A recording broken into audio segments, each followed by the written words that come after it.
Olá, Denis. Olá, Bruno, tudo bem? Como é que estamos? Bem, e você? Tudo ótimo, tudo ótimo. Baita Bri- prazer. Obrigado por ter aceitado o convite e, antes de mais nada, eu sou fã do seu trabalho, Puxa, do seu conteúdo, do que eu já assisti, de material seu, então é uma honra te receber. não, a honra é toda minha. Baita prazer conversar contigo, trocar ideias sobre boas coisas. Vamos do começo.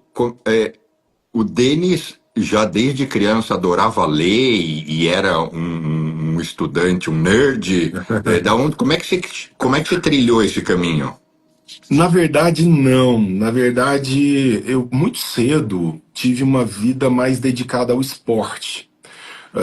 Meu pai sempre foi um cara da ciência, um cara do estudo, sempre apreciou muito a alta cultura, é um conhecedor de astronomia, um divulgador de ciência. Então essas coisas estavam em casa, mas ao mesmo tempo era um atleta. E então eu fui muito cedo para esse mundo do esporte. Comecei muito jovem, muito menino ainda. E passei por aquela fase ali que quase todos nós passamos, né, de menino meio preguiçoso para as coisas do intelecto. Então, mas a grande vantagem era ter os livros em casa. Então, mesmo quando eu queria escamotear das tarefas, vamos dizer, da escola, a minha forma de disfarçar para o meu pai, para minha mãe que eu estava fazendo alguma coisa, era pegar um livro na biblioteca de casa e ler sobre algum outro tema que não fosse aquele da escola. Então, isso acabou trazendo um resultado de longo prazo interessante.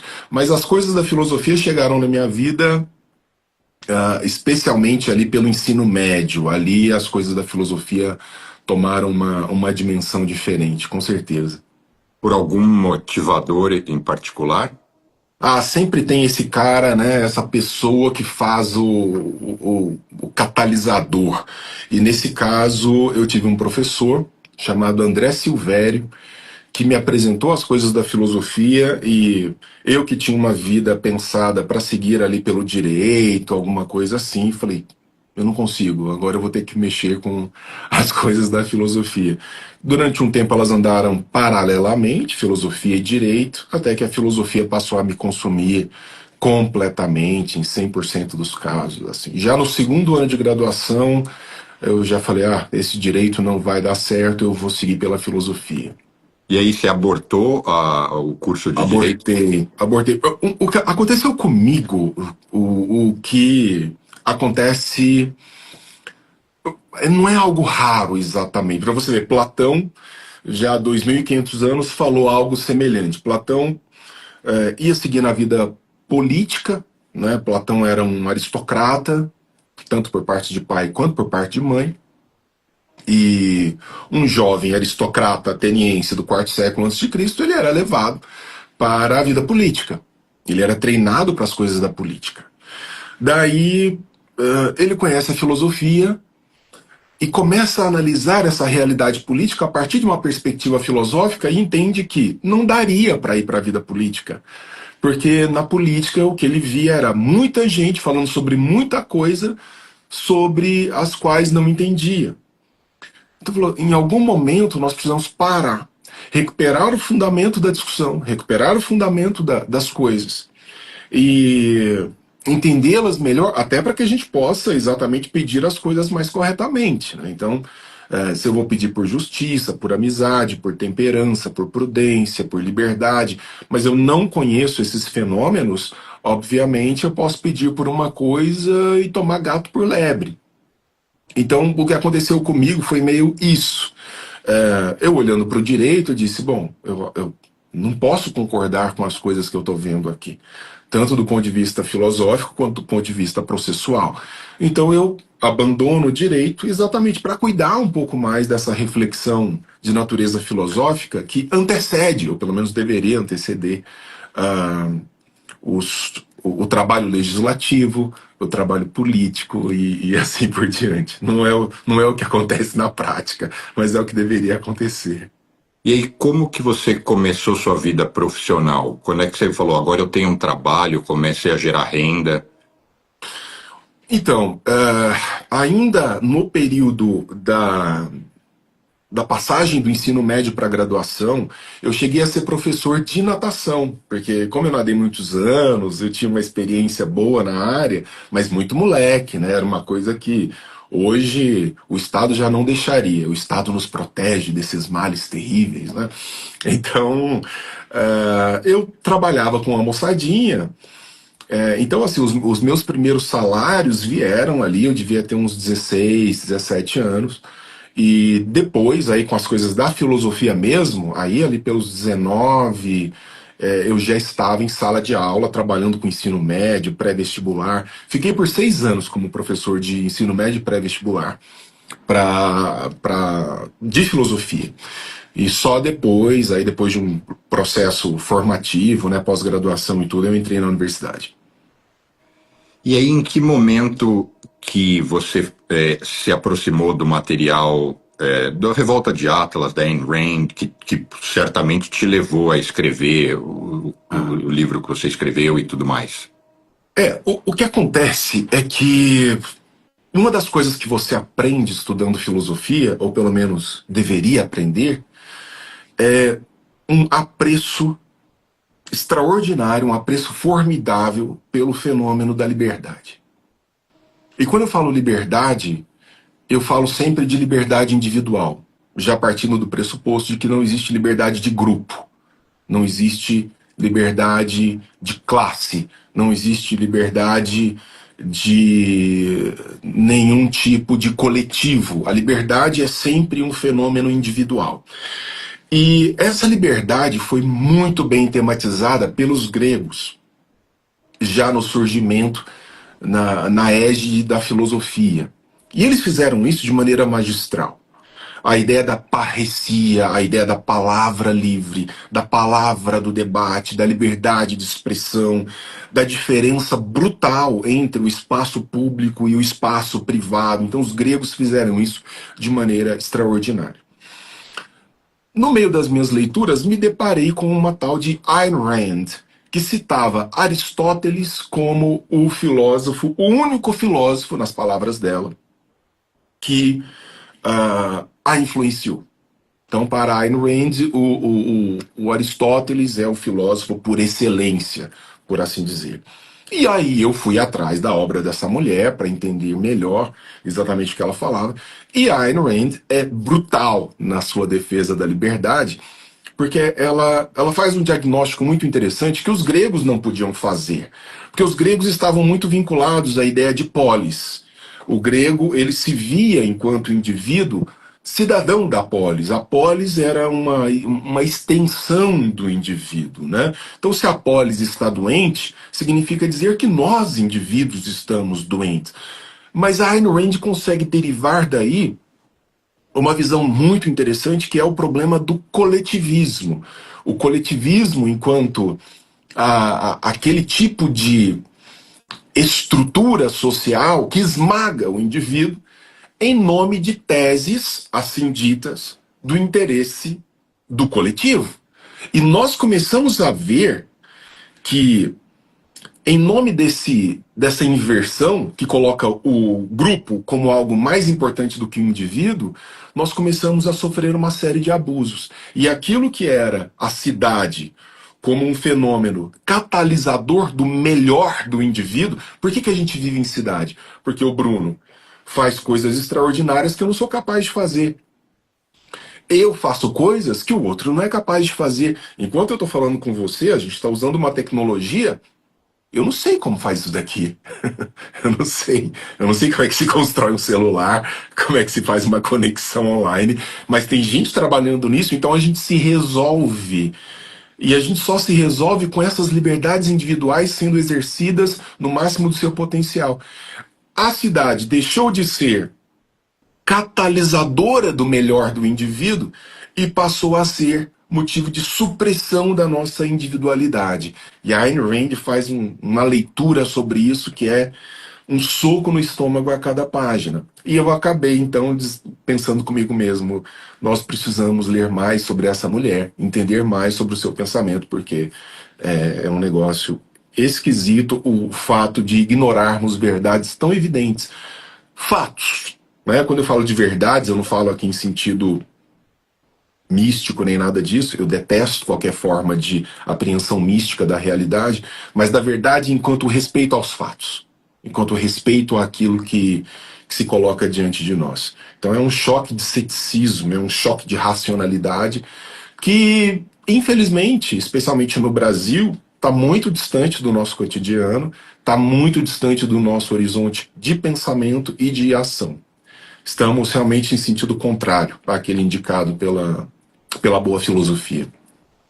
E aí, em que momento você decidiu escrever um livro que trabalhasse os conceitos e as ideias que são apresentados ali? A motivação foi tornar mais palatável e compreensível? Quais eram as intenções ali naquele momento que você falou, vou escrever algo sobre?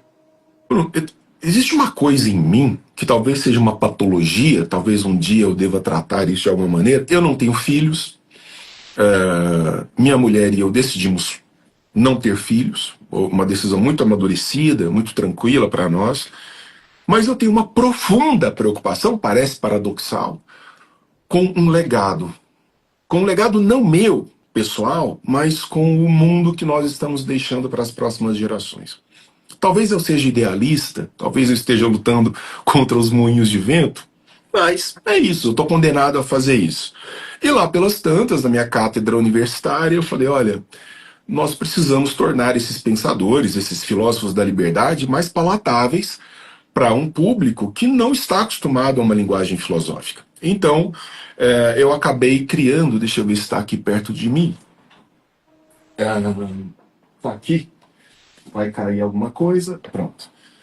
Aqui tem uma coleção que, na verdade, ela continua viva, ela está em fase de avanço agora com outros títulos. Eu atrasei bastante, inclusive, outros títulos. 4 livros sobre autores da liberdade. Ayn Rand, Hayek, Hans Hoppe, Thomas Sowell. A coleção chama-se Breves Lições. Aí tem outros livros. Tem a farmácia de Ayn Rand. Tem lá o Essencial sobre o Coletivismo, com a minha amiga Priscila Cisneros. Então, eu comecei a atuar tentando desfazer nós de compreensão para que a pessoa que tem uma vontade de ler a respeito, mas para que ela possa compreender. Sem essas minúcias do mundo da filosofia, sem os excessos da linguagem do mundo da filosofia. Então, eu comecei a sentir essa necessidade de conversar com um público mais aberto, um público não especializado. Tem funcionado muito bem. Esse livro aqui, que é exatamente sobre Ayn Rand, que está na coleção, chama-se Os Devaneios do Coletivismo. Esse livro esteve há algum tempo na lista dos mais vendidos em todas as categorias na Amazon. Então, assim, é uma coisa que surpreende, porque num país que não lê, que despreza a ciência, despreza a cultura, alguém fala assim, vou ler sobre essa mulher, que não é uma filosofia que você encontra nos jornais e nos botequins da vida, traz alguma esperança, Mas é um trabalho muito incipiente, eu tenho plena consciência disso, né? É um trabalho de formiga total, sem ilusões. Mas tem que fazer, né? Você faz aí a sua parte, faz com excelência, eu tento fazer aqui a minha, e quer dizer, não é por falta de material, não é por falta de esforço. Alguém já disse que às árvores cabe produzir os frutos, mas ninguém vai obrigar alguém a comer os frutos dessa árvore. Então, é assim. A Tânia está até comentando ali, essa questão da dificuldade da leitura. Esse é um grande problema que eu, como autor, tenho. Por exemplo, estou lançando agora, mês que vem, um livro de 300 e tantas páginas sobre liberdade de expressão.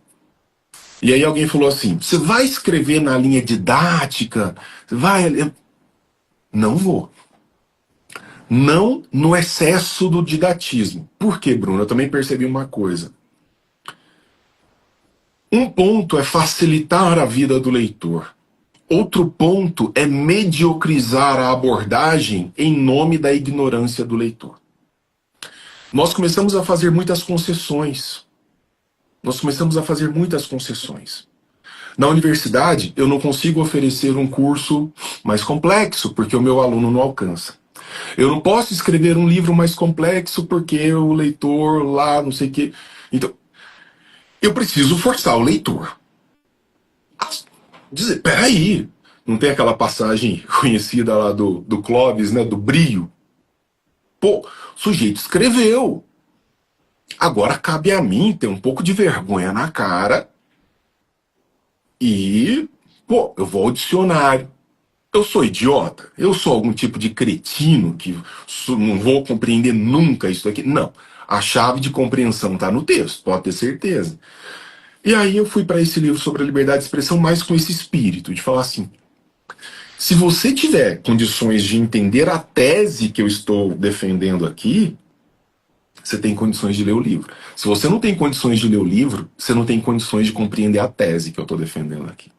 Então, entende? Eu acho que a gente também precisa fazer isso que desculpa, tá aparecendo também para mim. O que ela falou que é extraordinário. Fala assim, eu não vou aceitar o não do livro. Eu vou para outro, eu vou me preparar, eu avanço mais, eu avanço menos, mas eu não vou ficar sem agora que eu vi quem é. Pronto.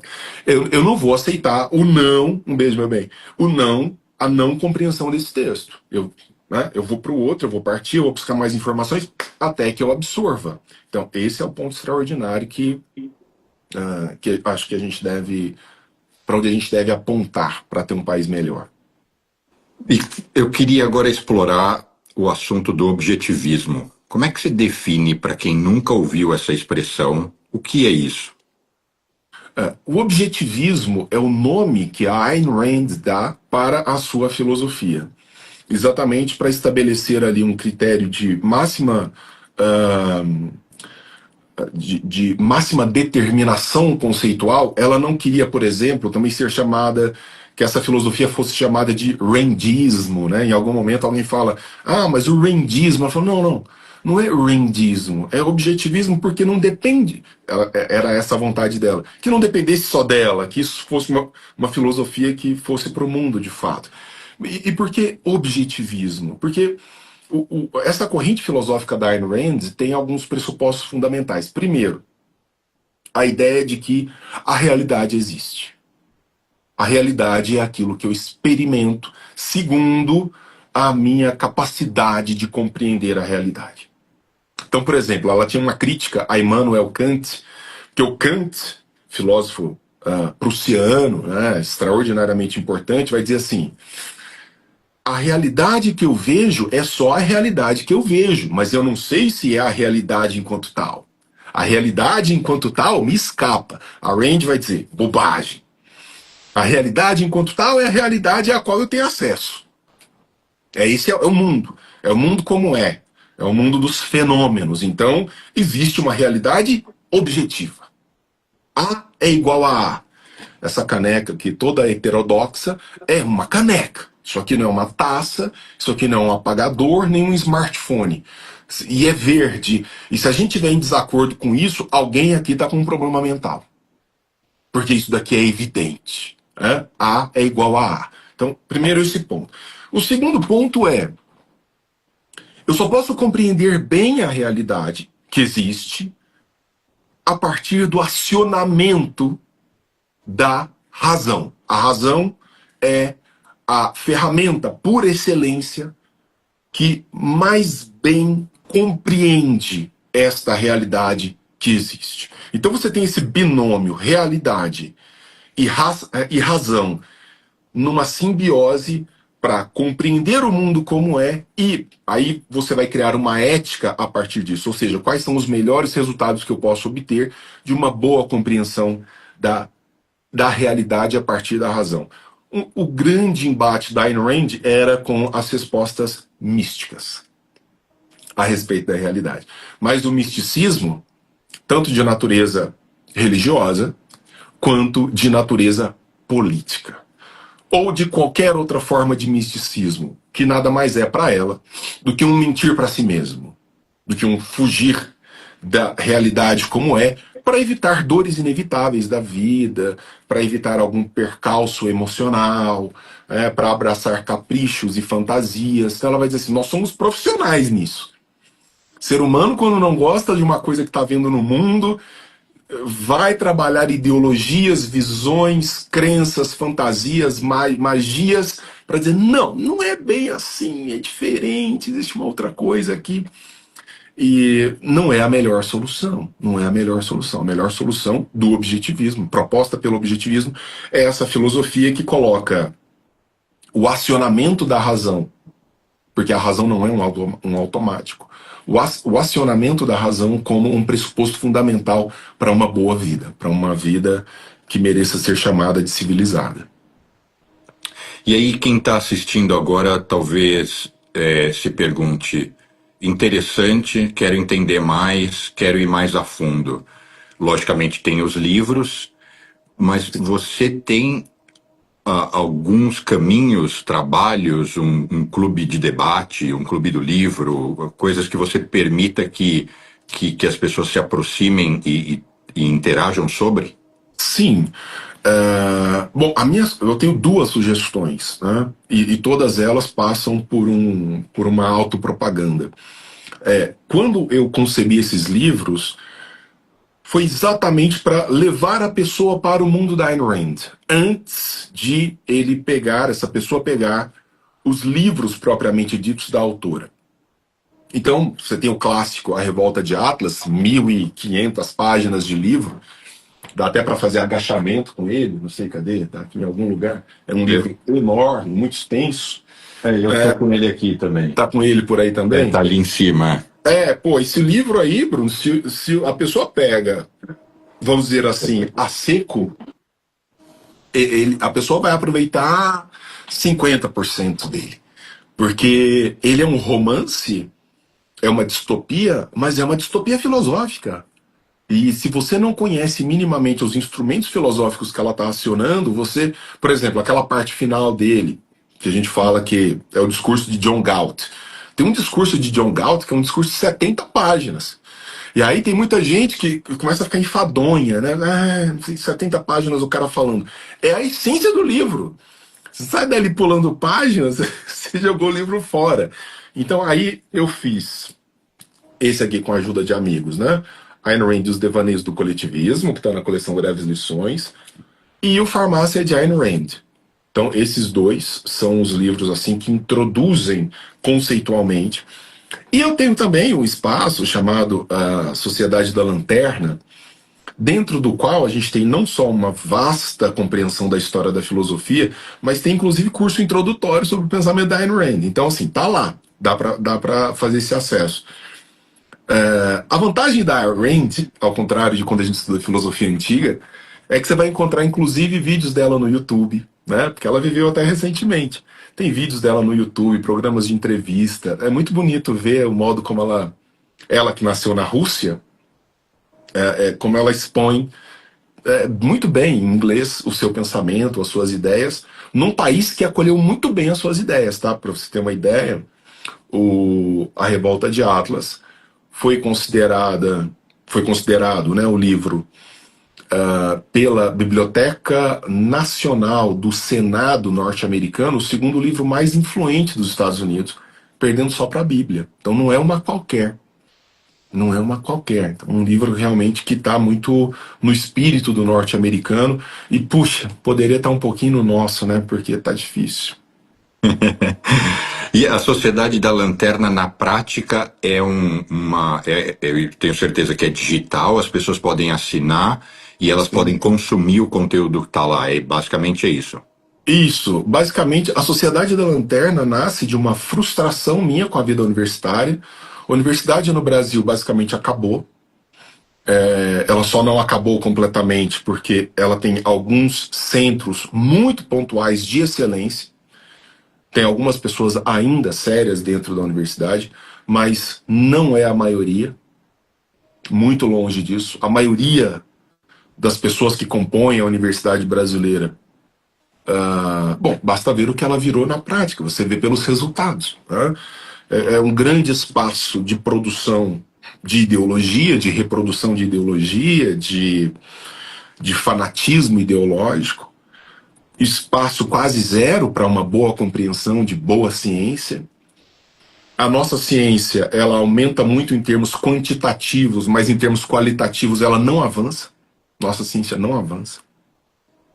Nós continuamos a ser o país não produtor de tecnologia, não produtor de ciência alta, a não ser naqueles centros raríssimos de excelência.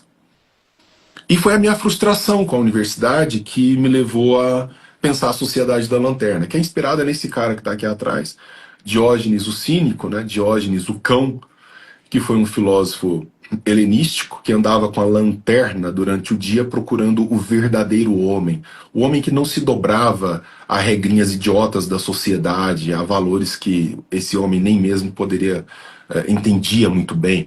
Então, esse é o homem verdadeiro que se busca. E a Sociedade da Lanterna, então, foi criada há quase 5 anos.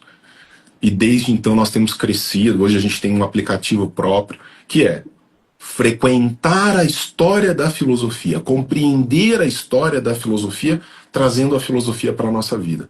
Então, por exemplo, uma coisa que eu não admito dentro da Sociedade da Lanterna, afirmações descoladas de documento.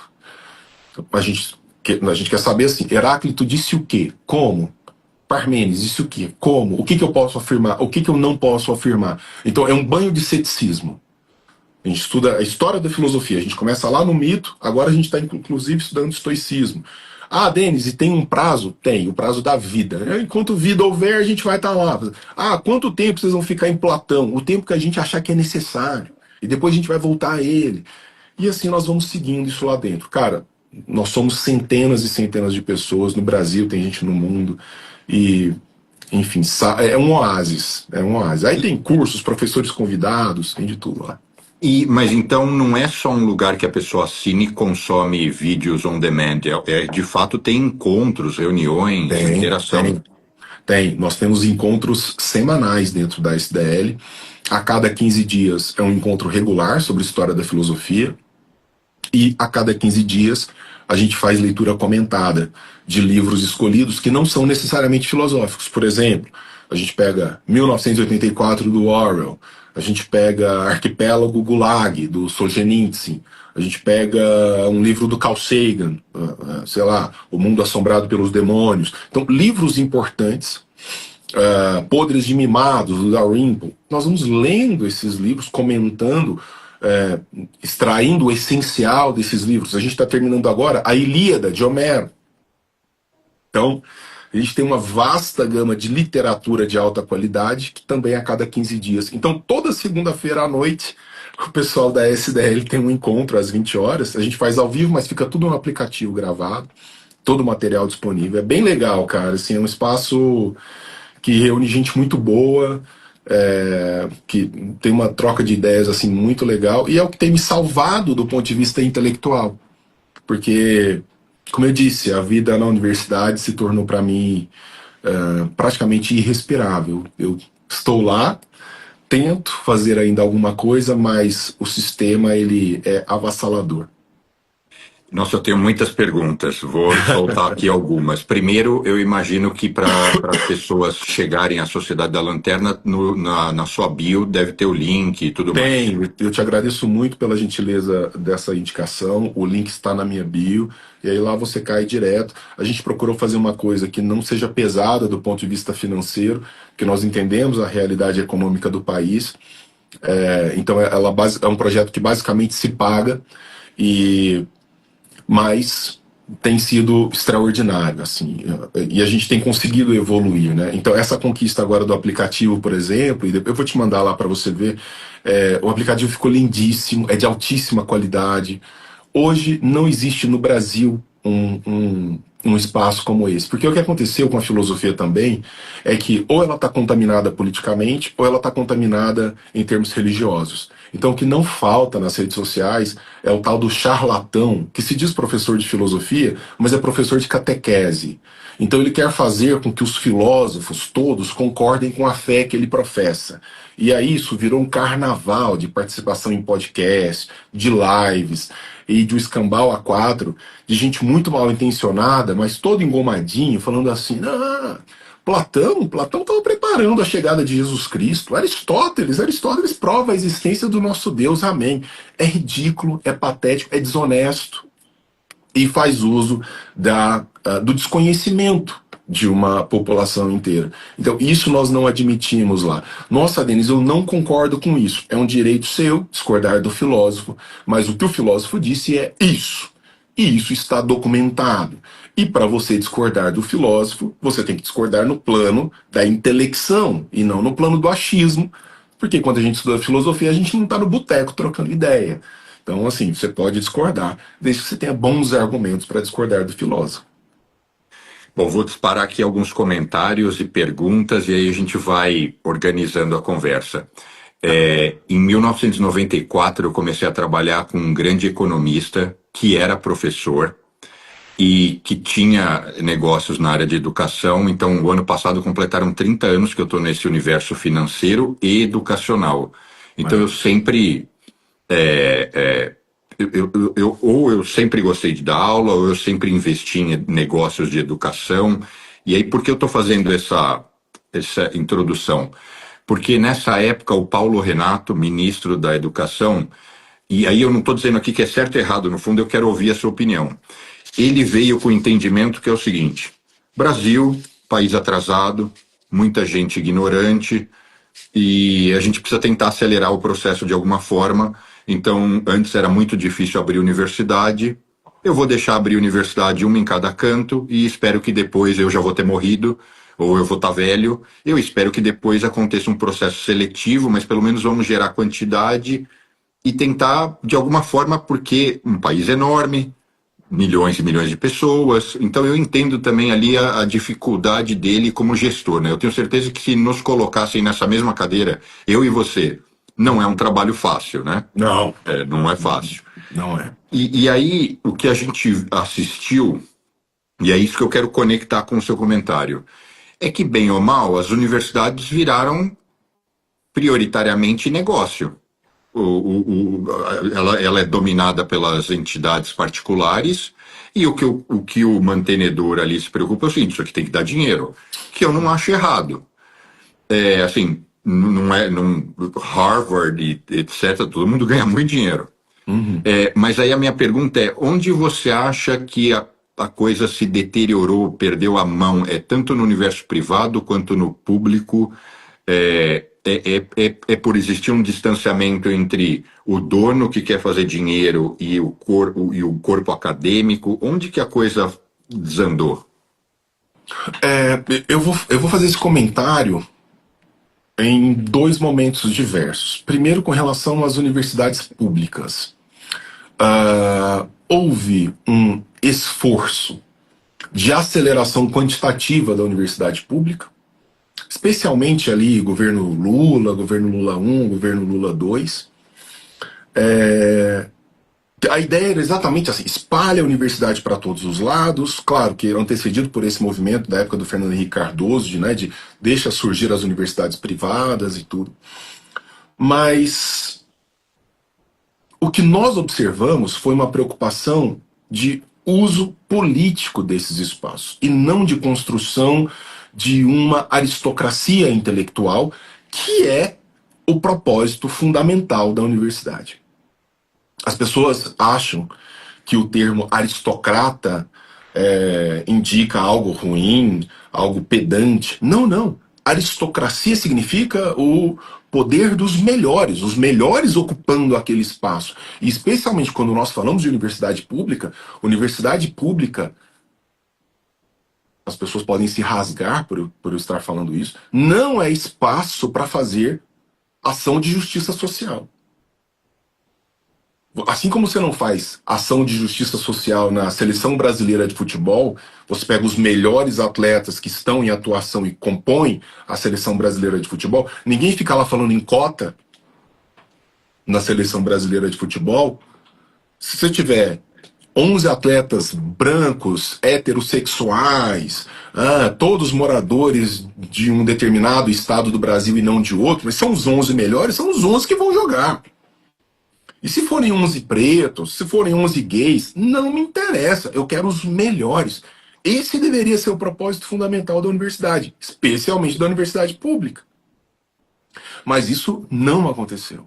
O que aconteceu foi, como o Estado não entrega educação de qualidade na base, então ele falou, olha, então é simples. A gente corrige ao final do processo. E soa bem ao ouvido ingênuo. Ó, você não me entrega creche de qualidade, você não me entrega ensino básico, o nosso ensino médio é risível. O nosso ensino médio é um esgoto. É um esgoto. E aí o que você faz? Você pega esse cara, força ele para dentro da universidade e diz: agora a universidade vai oferecer tudo que o ensino básico não forneceu, o ensino médio não forneceu, tudo que esse cara não teve. E se o sujeito não tem competência para entrar, porque ele não tem os instrumentos, a gente mete cota. Cotas de todas as naturezas. Só que isso tem um efeito deletério que é muito simples de ser visto. A existência da cota, ela cria duas distorções fundamentais. Ela desestimula o esforço daquele que conta com a cota, ao mesmo tempo que desestimula o empenho daquele que não tem uma cota para chamar de sua.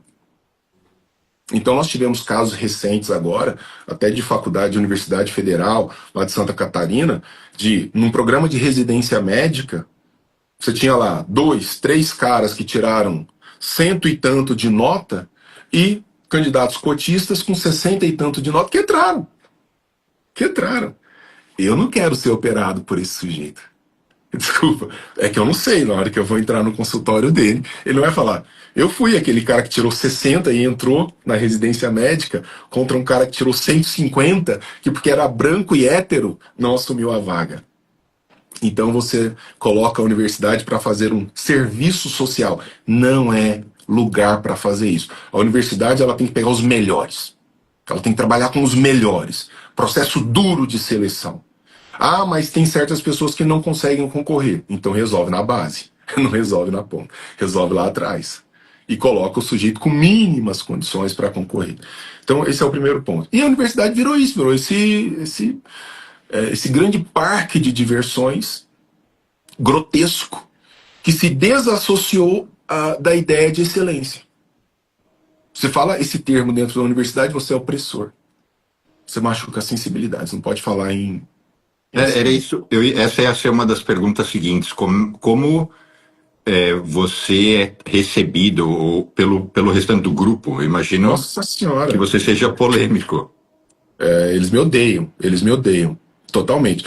Mas só para fazer o fecho com relação à universidade privada, eu sou capitalista até não poder mais. O capitalismo que eu defendo é laissez-faire, laissez-passer. É aquele capitalismo mesmo. Então, eu não tenho nenhum problema com faculdade privada. Não tenho nenhum problema. Para mim, assim, o cara... Porque o que eu entendo? Que se o sujeito quer ter lucro, e é um direito dele, a empresa, né? Imagina, abrir empresa no Brasil, só psicopata faz isso. Abre empresa no Brasil. Então ele vai trabalhar da melhor maneira possível, oferecendo o que é possível, e quem faz a seleção é quem consome.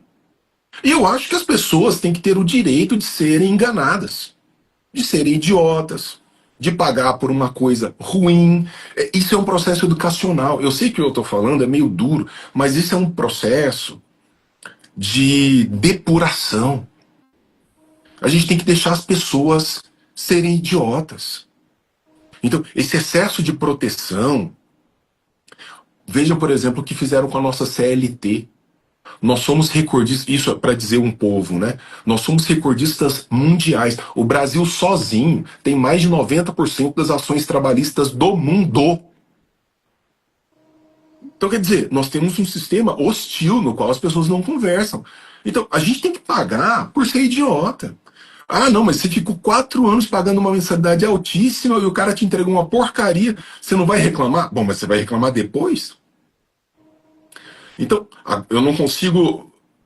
Porque o que acontece? Dentro da pública, quem paga a conta é o pagador de impostos mais ferrado. Não tem ensino gratuito em lugar nenhum. A universidade pública, a brasileira, você pega uma federal brasileira, A média de um aluno por mês está na casa dos R$ 3.000 aos cofres públicos. Numa estadual paulista, isso aí vai para R$ 5.000 por mês. Então, tem mensalidade. Só que aí, como o sujeito ele não está tirando do bolso dele diretamente, assim, fica lá, pô, esperar aqui, da hora de ir embora, comer um sanduba, fumando uma maconha, e eu não tenho nenhum problema com quem quer usar droga, só que assim, é a questão do contexto.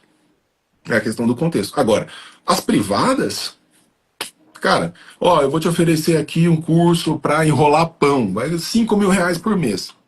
O problema é seu, né? Então, eu não tenho nenhum problema com relação a isso. E acho até que o MEC nem teria que se meter em coisa nenhuma, né? O MEC é um dos grandes responsáveis pela falência da educação brasileira. Outro dia, deixa eu contar um bastidor. Eu fui ao MEC visitar um diretor que era responsável, veja você, por todos os programas de pós-graduação privados do Brasil. Eu fui conversar com ele, ia falar de um programa de pós-graduação que a gente estava fundando em São Paulo. Aí eu falei, pelas tantas, a primeira frase que ele falou para mim foi assim: saiba que nós não, eu não domino muito bem os assuntos da educação porque eu vim de banco. Primeira coisa que ele me falou. Um diretor do MEC. Eu vim de um banco, tá? Então, assim, agora que eu tô... Aí eu fui falar para ele dos problemas do MEC. Aí lá pelas tantas ele... Olha, não, mas é muito importante você ter a chancela do MEC lá. Eu falei, desculpa. Chancela do MEC? Os índices educacionais brasileiros são subsaarianos, moço. São subsaarianos. Nós vamos fazer PISA, a gente passa vergonha. De 79, 80 países analisados, nós estamos sempre entre os 5, 6, 7 piores. O nosso sistema educacional é de país em guerra civil. 40% dos nossos alunos universitários são analfabetos funcionais, moço. Dos alunos universitários. Eu sou professor universitário, eu sei do que eu estou falando. A maioria dos meus alunos não consegue ler ou escrever um texto com proficiência na própria língua, quando deveria dominar com proficiência uma segunda, uma terceira. Aí você vai me falar de chancela do MEC. Saiu agora a pesquisa. 30% dos brasileiros são analfabetos funcionais. Mentira! Se você for à pesquisa, e olha, porque ela tem subpadrões de avaliação. É absolutamente analfabeto funcional, gravemente analfabeto funcional, extremamente analfabeto funcional. Quando você vai à pesquisa, 10% da população brasileira não é analfabeta funcional. 10%. 1 em 9 brasileiros. E a chancela do MEC garante qualidade do quê? O MEC, se depender de resultado, tinha que ser implodido. Simples. Manda um caça, implode, joga uma bomba em cima daquilo e deixa as pessoas resolverem seus problemas educacionais. Para não virar o que virou a universidade brasileira, a escola brasileira. Então, assim, cara, para começar a melhorar, eu não vejo nem sinal, tá? Eu não vejo nenhum sinal de nada que aponte para uma melhora nesse sentido, infelizmente. Agora, esse problema ideológico que você descreveu não está, eu não vou dizer pelo mundo afora, porque eu não tenho esse conhecimento, mas até aqui nos Estados Unidos, em alguns momentos, em algumas universidades, também está tendo esse mesmo ruído, né? Sim. Infelizmente. É um problema que está muito forte na Europa. Eu tive o privilégio de fazer... Privilégio como se fosse uma questão de privilégio. Não, eu me esforcei muito para isso. Mas eu fiz o meu doutorado na Itália, numa extraordinária universidade, e às vezes conversando com alguns amigos que começaram a sofrer com isso também. Interessante como que isso surgiu muito forte. Agora, o que acontece é que eles ainda têm uma tradição de qualidade que faz frente a isso. Então, você tem essas pautas woke, você tem essas pautas politicamente corretas, né? Você tem as bandeiras ideológicas que forçam muito, que fazem muito barulho, mas tem muita gente séria trabalhando em silêncio. Muita gente séria. O que acontece no Brasil é que nós temos gente séria trabalhando em silêncio, mas somos poucos. Há pouca gente. E isso não se impõe. Então acaba que há uma grande, inclusive, fuga de cérebros, né? Porque chega um momento em que você quer trabalhar seriamente, mas aí você vê, por exemplo, em vez de um dinheiro, olha só que loucura o modo como as coisas funcionam. O Estado, ele financia a... ele financia o que há de pior e não o que há de melhor. A lógica do Estado é invertida.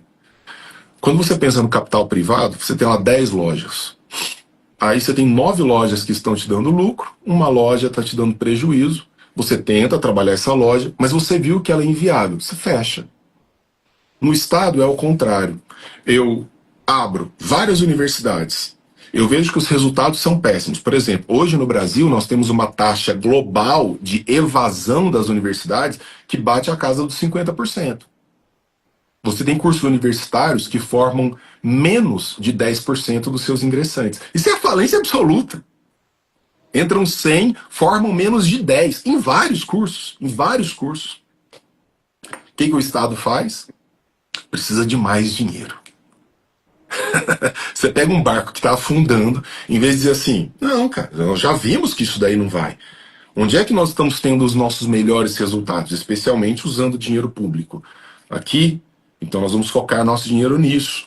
Ou vamos trabalhar aquilo até que aquilo se torne realmente sustentável de um ponto de vista pragmático. Mas não, você retroalimenta o não funcionamento.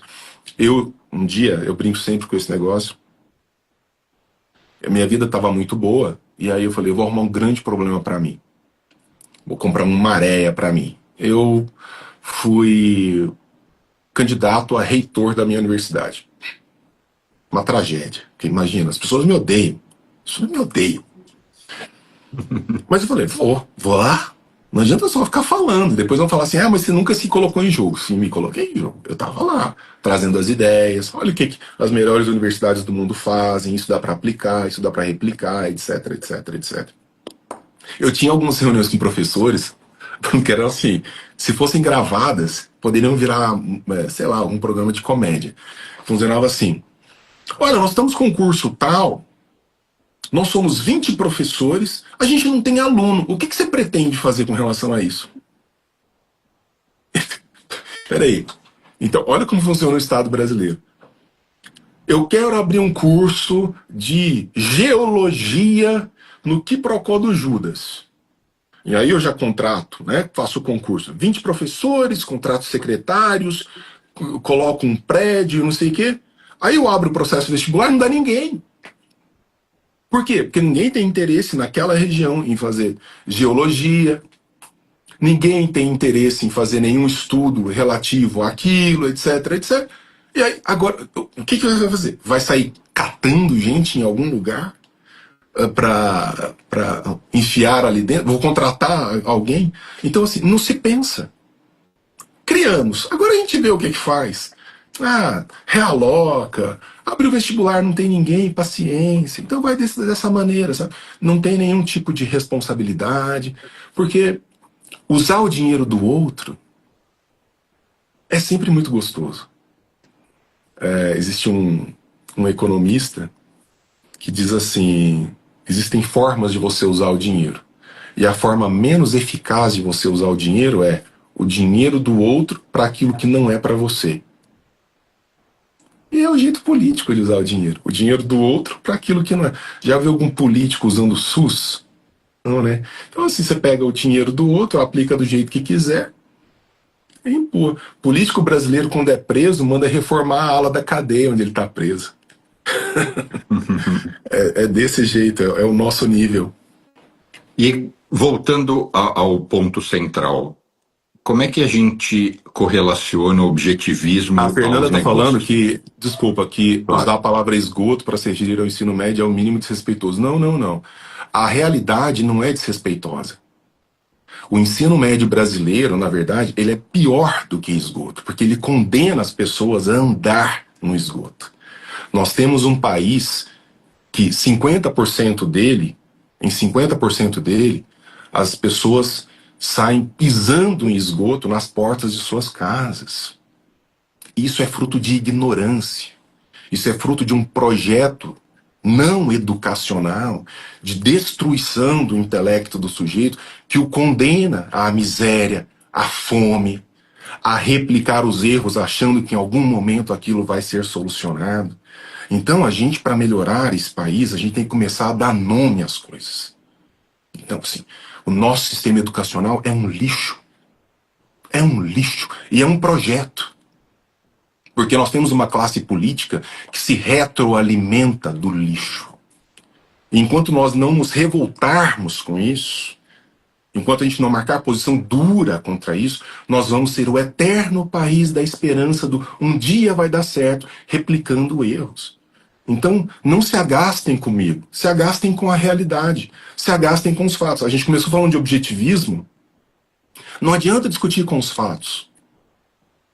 Quando eu falo para vocês que nós temos agora, avaliando a nossa qualidade de vida, o Brasil é o segundo ou terceiro pior país do mundo na capacidade de discernir narrativas de fatos. Isso é escola. Isso é escola. Isso é banco de escola. No último ano, no ano passado, o brasileiro, acho que quase 90%, 84% dos brasileiros não compraram um único livro. E contando nos livros que compraram, a porcariada toda, livro de colorir contava. Tudo quanto é livro de autoajuda, merda contava.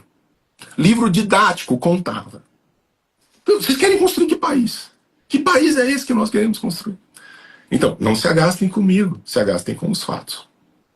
Na minha humilde opinião, e eu não venho, logicamente, estudando e trabalhando esse tema nos últimos anos, mas eu vejo que dentro do sistema educacional brasileiro, seja privado ou público, tem uma massa de professores, que é uma profissão, na minha opinião, muito nobre, que tentam fazer o seu melhor. Então tem lá o professor de geografia, o de história, e que aquela pessoa realmente ela faz aquilo com o coração, ela sai de casa, ela fala, eu quero os meus alunos. Geralmente é isso que você escuta, né? Os meus alunos. E você vê, cara... E detalhe, e recebendo pouco por isso, né? Não é que assim, tem um salário de 50 mil, por isso que ele fala os meus alunos. Não, é porque realmente é de coração. Mas que a maior... Se é que eu não vou falar besteira, meu entendimento, meu humilde entendimento. O maior comprometimento é na gestão, né? No processo, nas decisões, nas regras, é no diretor do MEC, não é a equipe do colégio do bairro X, ali é o fim da linha, né? Assim, quer dizer, é o início da linha no sentido da importância. Sim. Mas eu acho que não tudo desemboca, né? É onde tudo desemboca. Ô Bruno, você falou uma coisa que... Deixa eu te contar uma experiência de bastidor, né? Eu tive o desprazer de trabalhar nos bastidores da política em Brasília, ali na época da pandemia. E eu estava vendo como é que político faz lei. E é uma experiência realmente muito interessante. Teve um cara... E aí o meu comentário, eu odeio, eu sou anticoletivista. Para mim, e o coletivismo ele pode estar à direita e à esquerda do espectro, tá? Então, vocês não vão conseguir me definir como um homem de direita ou um homem de esquerda. Eu sou um homem da liberdade do indivíduo, eu sou anticoletivista. Era um político, inclusive associado à direita, que então estava no poder, que saiu... Esse aqui é o Tales de Mileto, tá? De vez em quando ele aparece, assim, ele gosta de ser famoso. Aí esse político apresentou um projeto de lei que eu achei que fosse uma espécie de piada. Ele, muito preocupado com a saúde do aluno brasileiro, ele disse, nós precisamos garantir que em todas as escolas tenha leite na sua forma líquida. Então não pode ser leite em pó, leite isso, leite aquilo. Na sua forma líquida, tem um nome técnico para isso, eu não me lembro mais. Para, então, garantir que esse leite chegue às crianças. Mas por que o Estado tem que cuidar disso? Por que o político tem que fazer uma lei para falar assim? Então, tantos por cento de leite, tem que ser tantos por cento em pó, e mais tem que ter tanto de... Claro que ele estava fazendo isso para beneficiar uma certa parte dos produtores de leite. Enquanto ele propunha a lei, ligavam para a gente falando assim, moço, eu sou de uma escola aqui no Nordeste, eu estou vendo esse debate aí dos políticos, só explicar para vocês. Primeiro que aqui mal a gente tem leite para tomar. Aqui eu tenho que procurar as frutas da região para fazer suco para os meninos, para eles tomarem. Se você me obriga, quando eu for comprar leite, a comprar leite na sua forma líquida, você me obriga a comprar uma coisa que eu não tenho a menor condição de comprar aqui. Geladeira. Freezer. Para guardar esse leite. Eu não tenho isso aqui. Então, as distorções que são criadas nesse processo de centralização da tomada de decisão que não observa as pontas. Então, é completamente surreal, é completamente descolado da realidade. Então, quer dizer, esse é um primeiro ponto. O desconhecimento completo da realidade dura. A porcentagem de escolas nossas que não tem banheiro com vaso sanitário, vocês não acreditam. Esses números estão aí, é só dar uma gugada. Que não tem conforto térmico. E não entra, não consegue ficar dentro da sala de aula porque tá um calor completamente absurdo. Então são coisas muito, muito basilares. É esse tipo... Bom, eu ia falar um segundo ponto, mas já me escapou. Enfim, é essa a realidade maluca que nós temos. Bom, mas e agora conectando o objetivismo com os negócios, com o trabalho, com o dinheiro? Como você vê isso? Porque muita gente vê... Eu não quero quantificar, mas tem gente que fala o seguinte, lucro é imoral, é sujo. Enfim, a gente escuta, você deve escutar mais coisas do que eu, né? Quem fala isso geralmente está louco para enfiar a mão no seu dinheiro, né? As pessoas que depreciam a ideia do lucro. O que eu acho mais interessante no capitalismo é que foi uma forma que nós encontramos de livres trocas. E as livres trocas são fundamentais para a gente explorar o melhor da vida em sociedade. Então, olha só, que valor tem um livro desse? De repente, para uma pessoa, não, eu não compraria um livro desse nem para pegar cocô de cachorro aqui em casa, eu não me interesso por essas coisas. Eu já tive gente que leu livro assim e que mudou a vida. Teve gente que já me mandou mensagem e falou assim, eu acabei de chegar noutro país para tocar minha carreira porque eu li o livro sobre Ayn Rand. Eu estava precisando disso. Então, quanto que uma pessoa dessa está disposta a pagar por esse livro? Então, essa beleza das livres trocas, que não interessa ao Estado. O Estado diz o que é melhor, ele decide top-down, de acordo com seus critérios bem malucos, mas é essa beleza da troca e o lucro como resultado da melhor solução de problemas. Então, se eu estou solucionando o seu problema da melhor maneira possível, pelo melhor preço, o lucro é uma premiação pelo meu empenho, pelo meu trabalho, pela minha entrega e pela minha capacidade de resolver problemas dentro da polis. E não há nada mais belo do que essa troca voluntária. O que nós deveríamos condenar, isso sim, é o financiamento obrigatório dos projetos absurdos, dos nossos antagonistas, dos nossos adversários. A Ayn Rand vai dizer, se você tem uma boa ideia, boas ideias não precisam de força para serem implementadas. Não precisam. Eu abri a Sociedade da Lanterna, a Sociedade da Lanterna só faz prosperar. E não tem nenhum Estado dizendo, você é obrigado a ficar 3 anos na Sociedade da Lanterna, você é obrigado a fazer isso. Não, a pessoa entra livremente, porque ela quer construir uma vida intelectual rica e tal. E vai lá, e ela acha que é justo o valor cobrado, porque sustenta a máquina. Então, é isso. O lucro é uma das mais belas coisas numa vida em sociedade, porque representa exatamente a sua capacidade e o prêmio que você deve ter de sanear problemas, de sanear questões que são importantes para nós. Então, essa é a beleza, né? O reajuste da máquina.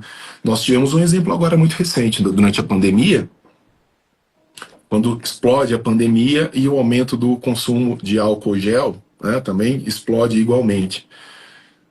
Foi muito interessante, porque os preços, num primeiro momento, explodiram. Lembra desse primeiro momento do álcool gel nas farmácias, o preço lá em cima? Aí, o que as pessoas ingênuas já pedem? Tem que congelar preço. Não, não tem que congelar preço. Espera uma semana para ver o que acontece. O que aconteceu foi simples. Fábricas de cachaça, de uísque, tudo quanto é fábrica que mexia com álcool de alguma maneira começou a produzir álcool gel. E começou a inundar o mercado atrás daquele lucro. E o que aconteceu? O preço baixou imediatamente. Não precisa de intervenção. O capitalismo, ele tem essa dinâmica muito própria de ajuste das necessidades. E o lucro é uma dimensão fundamental dessa atuação. Se não for para você ser pago pelo trabalho que você faz, pela atividade que você exerce, qual é o estímulo? O idealismo. E o idealismo ele vai até que página? Na hora que você tiver que sustentar a sua família, sustentar as suas coisas, né? Ele vai até que ponto? Então, não, tem um discurso, fica a recomendação, dentro da Revolta de Atlas, que é um discurso de um personagem chamado Danconia, sobre o dinheiro. Se você colocar no Google, Danconia, com apóstrofo, D apóstrofo, Anconia, sobre o dinheiro. É o mais belo discurso sobre o dinheiro e sobre o lucro que você vai ler na sua vida. É brilhante. É um texto da Ayn Rand, naturalmente, por meio desse personagem.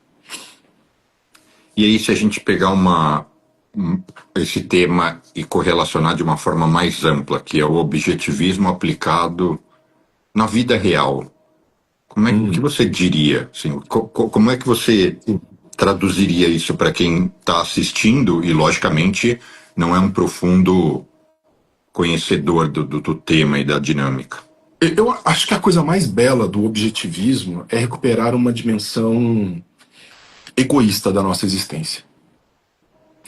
Porque o que acontece?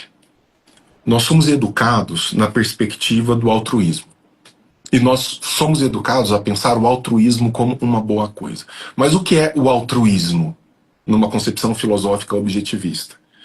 É você pensar que toda a ação movida em favor do outro e não de você mesmo é melhor do que qualquer ação movida a seu favor. Então, o altruísmo, ele coloca sempre o outro como o elemento mais importante da sua existência. O outro como fim das nossas ações. E nós caímos nessa armadilha. Isso não é assim no mundo natural. E isso não pode ser assim no mundo humano. Denis, mas você está me dizendo que a gente não deve ter compaixão, que a gente não deve cuidar do outro? Não, nós devemos. A compaixão é uma coisa... O espírito de fraternidade é uma coisa extraordinária. Mas a fraternidade só existe onde há ação voluntária, livre. Não existe fraternidade forçada. Então a ideia de que eu sou obrigado a cuidar do outro. Eu não sou obrigado a cuidar de ninguém. Eu não sou obrigado a cuidar de ninguém. Ninguém é obrigado a cuidar de mim. Agora, eu posso cuidar das pessoas? Posso.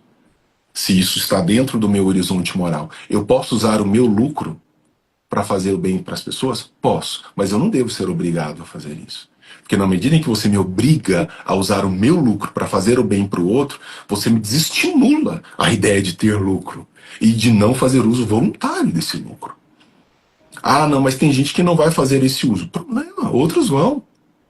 E os melhores resultados vêm exatamente daí. Então eu sempre uso esse exemplo. Tem um cara lá fora precisando de ajuda. E aí a postura coletivista é a de dizer: nós precisamos ajudar esse cara. Não, a gente não precisa. A gente pode, é diferente. Então nós podemos fazer isso. E quando nós dizemos nós podemos fazer isso, a gente vai pensar a melhor forma de fazer. Como é que a gente vai alocar os recursos para fazer isso da melhor maneira possível, da maneira mais eficiente. Então, o objetivismo, ele recupera essa dimensão egoísta da existência, mas de um egoísmo racional. E o egoísmo racionalizado nunca faz do outro um instrumento para a sua própria realização. Eu sou egoísta na medida em que eu vou me esforçar ao máximo para realizar aquilo que para mim é importante. E os meus propósitos não podem olhar para o Bruno e falar assim: o Bruno vai ser uma escada para que eu realize os meus propósitos. Eu posso humilhar, eu posso pisar na cabeça dele, eu posso traí-lo. Não. Um propósito racional de existência egoísta é um propósito autossuficiente, ou, na pior das hipóteses, que chame os outros para participar voluntariamente. Então eu brinco sempre que, por exemplo, o escritório que trabalha comigo, eu sempre espero que eles sejam muito egoístas. Eu não quero gente que diga assim, eu vou trabalhar, eu vou morrer por essa empresa. Não. Nenhuma empresa merece que você morra por ela. Você tem que trabalhar para você, pelos seus interesses, egoisticamente. E aí, por via de consequência, a empresa vai ganhar. O seu patrão vai ganhar. Os seus colegas vão ganhar. Porque eu vou estar entregando o melhor de mim em face daquele resultado que eu quero obter. Então, é tirar essa ideia da culpa, tirar essa ideia do peso do sucesso, do peso da prosperidade, né, como se isso fosse um grande problema. Não. É a moral do avião despressurizado. Primeiro você coloca a máscara em você e depois você, dentro do seu horizonte de padrões, vai colocando as máscaras nos outros. A gente falou, não que isso seja polêmico, né? Mas a gente tocou num tema aqui que quem está assistindo até participou e opinou. E eu quero entrar em outro tema que é sensível, mas que eu acho que não tem como fugir disso, e não que tivesse também na minha pauta, foi baseado aqui na nossa conversa. Por mais que a gente desaprove o Estado em muitas coisas, ainda não existe um modelo de civilização que a gente fala, ó, essa aqui é terra de ninguém, somos livres, enfim. Sim, sim. Ou seja, de alguma forma ainda não se criou um outro sistema e a gente tem o sistema que a gente conhece. E aí eu me questiono, existem hoje na política brasileira alguns personagens que você vê que tem esse preparo, esse fundamento, esse gabarito, ou você acha assim, tamo lascado mesmo? Não, assim, nós estamos lascados. Isso daí é... Pelo sistema, né? Porque o que acontece? É um sistema que afasta os melhores. O regime democrático, ele tem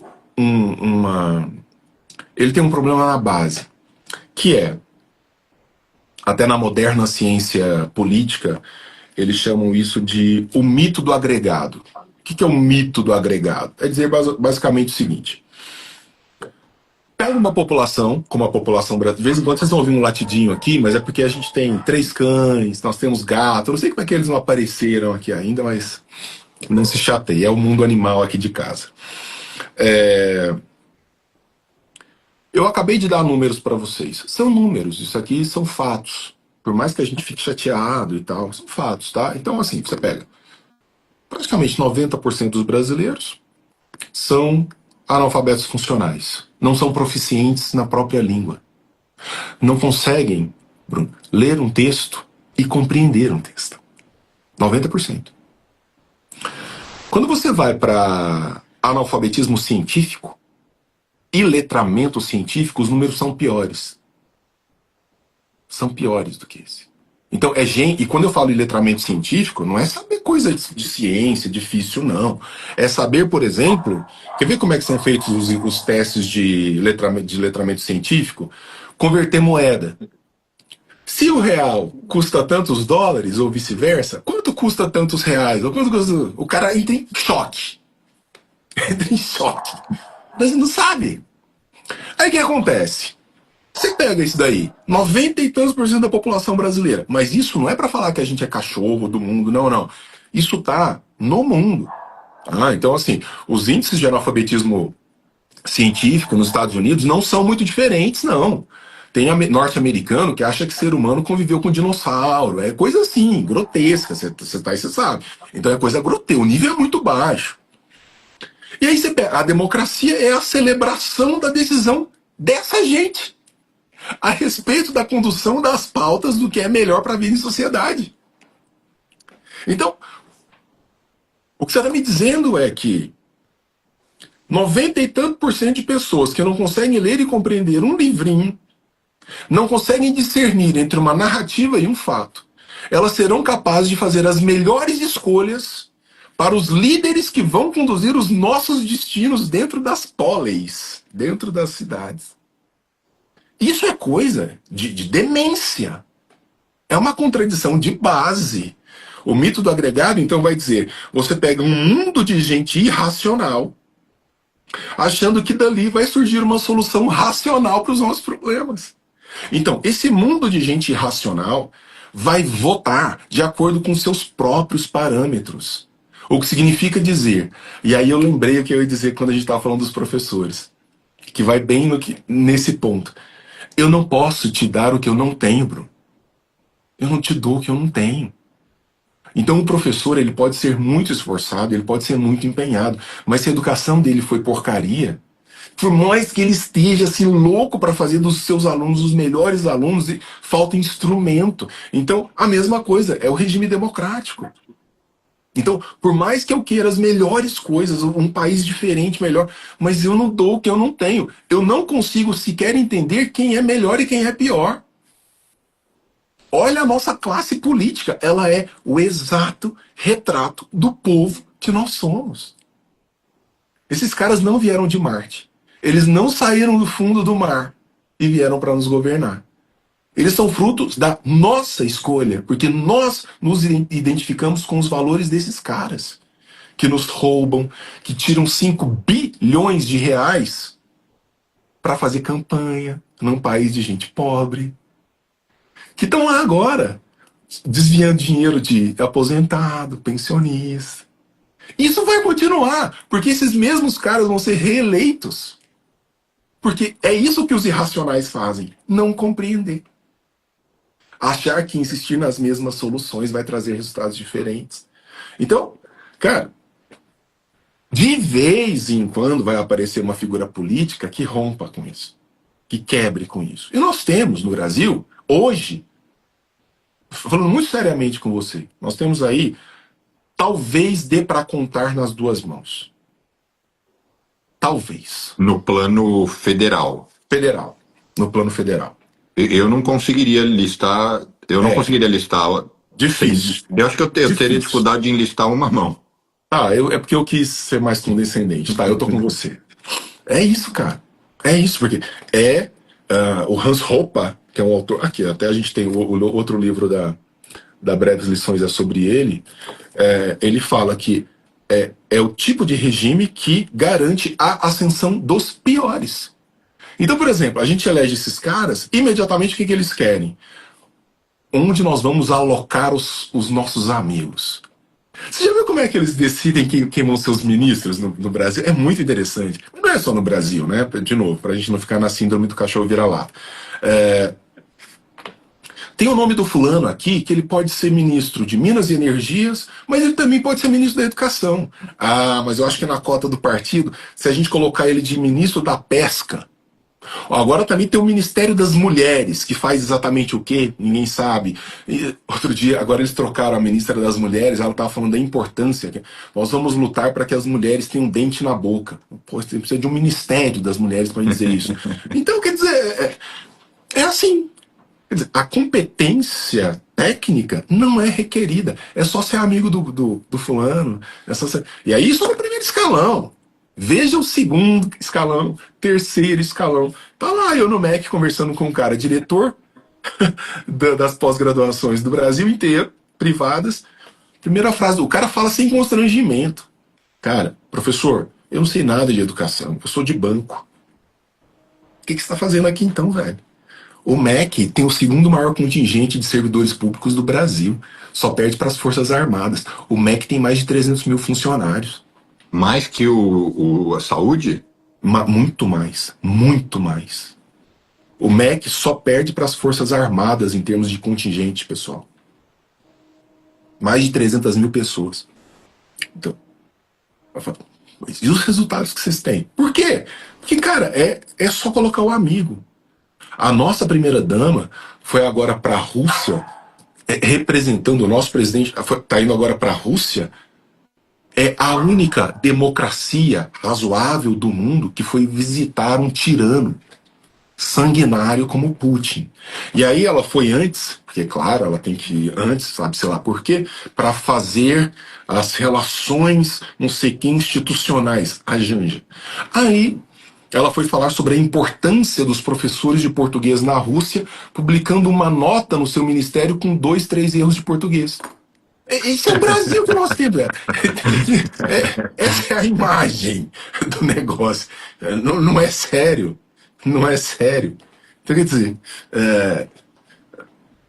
é o império da incompetência, do que há de pior. Denis, qual que é a solução? Velho, para não falar que a gente tem que voltar para uma monarquia, que a gente tinha aí um Dom Pedro II que trocava cartas com Charles Darwin e os principais intelectuais do mundo em vários idiomas, a gente tinha que pelo menos qualificar um pouco mais o voto, né? Para tentar alguma coisa, assim. Mas não é o interesse dos caras. Construir um Brasil em termos educacionais, em termos da nossa incompetência administrativa, é coisa que não se faz acidentalmente. Isso não se faz acidentalmente. Isso é um trabalho muito bem feito de destruição por décadas e décadas. Sensacional. Para as pessoas comprarem seus livros, a forma mais fácil é entrar na Amazon. Cara, eu sugiro, assim, eles na verdade estão em várias livrarias físicas e estão em praticamente todas as livrarias virtuais. A Amazon é uma referência né, nesse caso, entrega rápido e tem sempre, eles sempre prestigiaram muito o meu trabalho. E agora, em junho, lá vou eu entrar aí uma polêmica bem pesada com esse livro sobre a liberdade de expressão. E eu espero não ser preso, Bruno. Se eu não for preso, já. Porque aqui no Brasil tá assim, tá? Aqui agora a gente responde por crime de opinião. Ah, então, assim, é um negócio.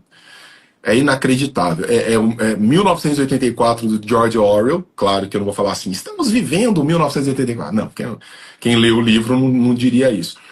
Mas sabe aquelas pitadas de 1984, assim, de controle da língua, controle do pensamento, a nova língua.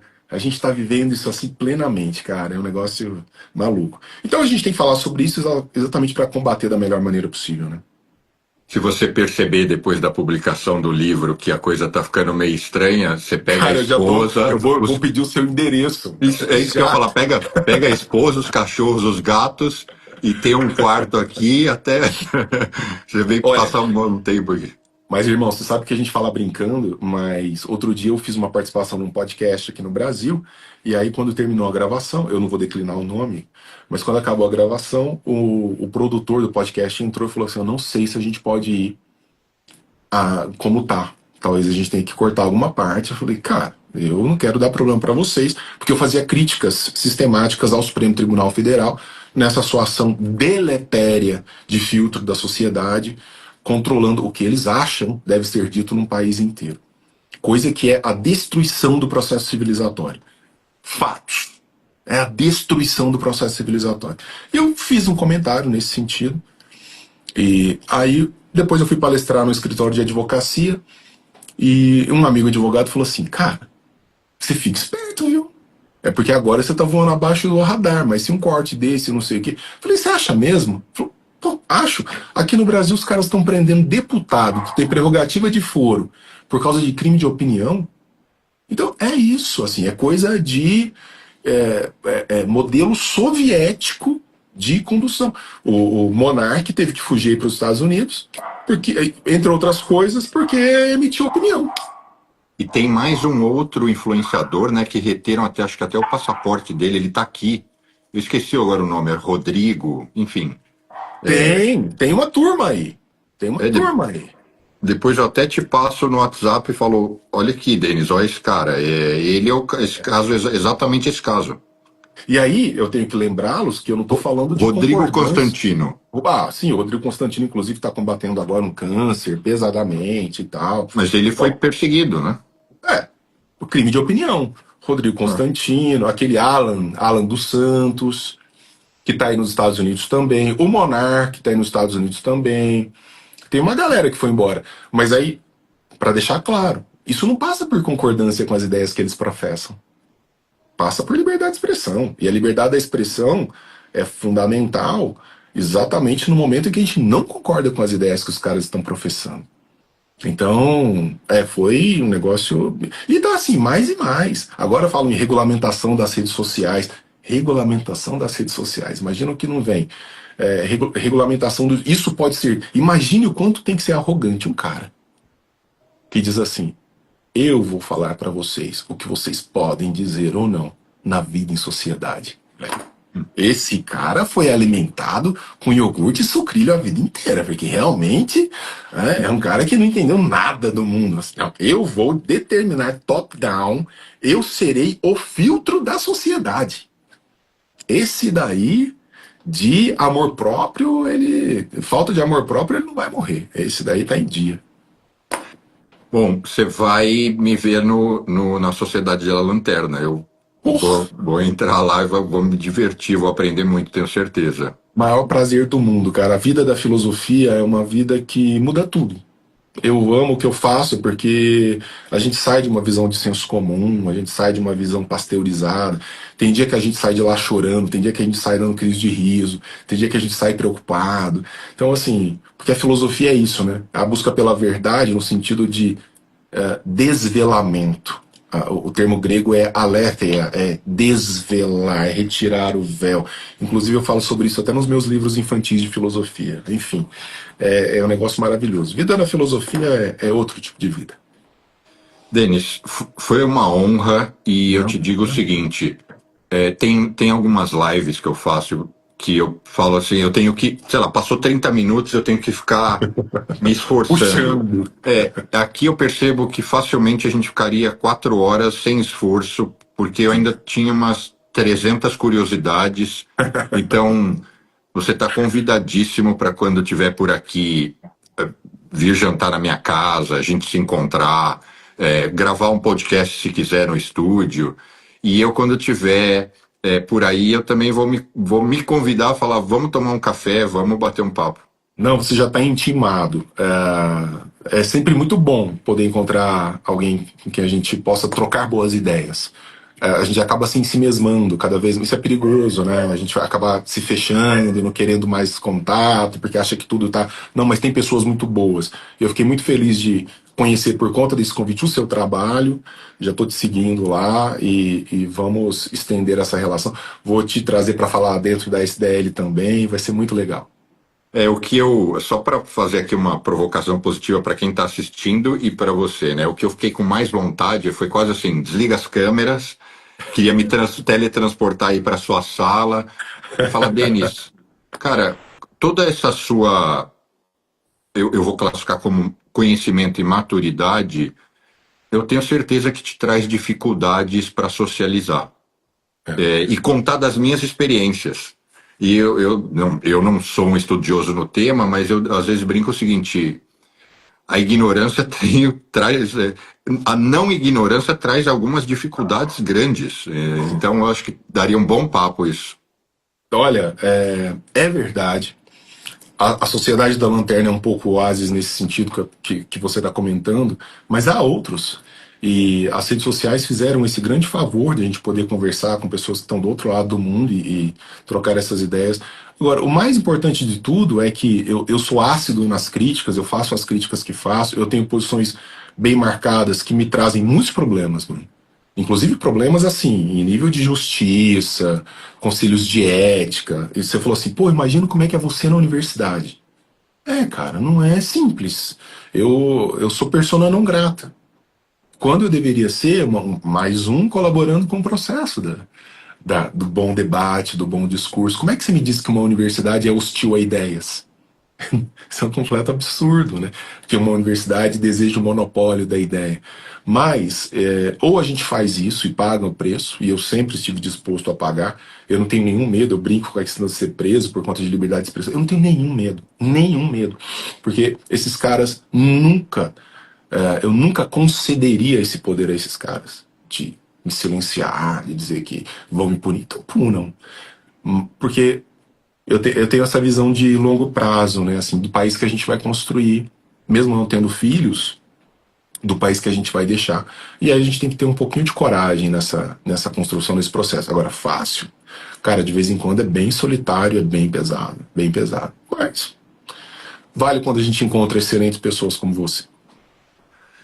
Muitíssimo obrigado. Mais uma vez foi uma honra. E eu ontem até gravei uma story e falei a coisa mais bacana de eu ter decidido me expor nas redes sociais, algo que eu era nulo até 2 anos atrás, é a oportunidade que me dá de me conectar com pessoas que eu não. Seria muito mais difícil, assim, muito mais improvável, né? Então É. foi uma honra. O convite está feito, que a gente tenha sido um primeiro bate-papo de muitos e Tô sucesso. aqui, tô aqui Sucesso no sempre à trabalho. disposição. Tô aqui sempre à disposição. Deixa eu mandar um abraço para a gentilíssima amiga que fez o nosso contato. Como é que é o nome A dela? Me ajuda? Tanise. Tanise. Tanise. Tanise, eu vi o nome. Aí depois que caiu a ficha quem era Tanise, obrigado, foi um prazer também. A gente vai se falando. Muitíssimo obrigado. Abraço. Valeu, um Sucesso. abração para você também. Tchau, tchau.